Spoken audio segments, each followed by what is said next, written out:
होउची से चर्चित दीपक राउतर घर। ये जो ओल्ड टाउन अंचल घर नहीं फ्लाट टे नहीं आ फ्लाट रे कई ना जहाँ आम सूचना नलु कि सी परिवार सहित अर्थात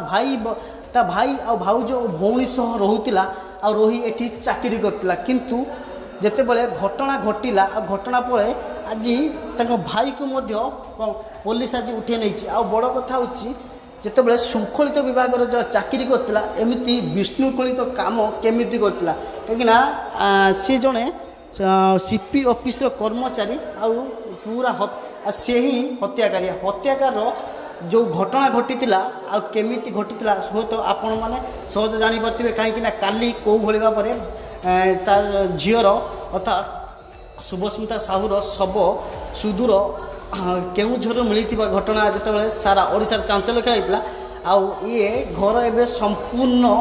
ताला पड़ी देखा चाहिए जोता अच्छी जोता स्टाण्ड अच्छी आठी किसी लेडीज को जोता अर्थात ये लेडीज को जोतार बयान करुच्ची कि एटी परिवार सह रोते परिवार सहित रहा एमती कम करते कहीं पूर्वर जहाँ आसीला कि पूर्वर स्त्री को एमती घटना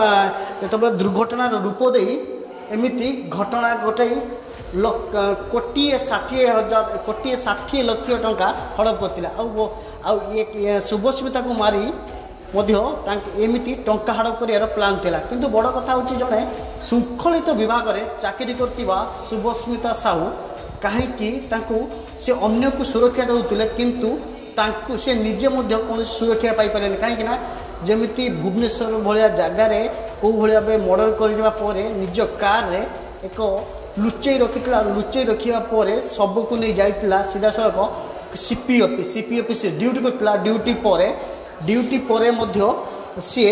पूरा घटना को केमिति मोड़ दब कहीं सी शुभस्मिता मोबाइल रु मेसेज करता निज फोन को कि मते भल लगुनि मु वाराणसी जी बुलापी आउ से मेसेज को देखा पुलिस को से पुलिस सन्देह घर को बेसी सन्देह आसी नाला किंतु परवर्ती मुहूर्त जो जाना पाइले कि सबू घटनार कार्पेटदार यही दीपक साहू ताकू बांधी बांधा पर पूरा सत समस्त प्रकार सत ओगाड़ी सहित ता मौसी पुओ भाई और जो घरे केउझर जगार जहाँ घरे सी घटनास्थल शब को पोता जाइला ताकू से घर मालिक को गिरफ्त कर कमिशनरेट पुलिस आबे जो गोटे संगीन अभियोग आसी प्रथम स्त्री जी अपन्ना को घर तरफ कि जिते बड़े घटना घटी 2022 मसीह से कहता कि दुर्घटना होती किंतु एबे अभियोग करचंती कि सी मिश नाटक करी तांको झील को मारिदे टंका हड़प कर घटना कौ मोड़ नौ आग को देखा बाकी रहा किंतु यार भर बड़ प्रश्न आसूची जिते बड़े शृंखलित विभाग चाकरी करथिला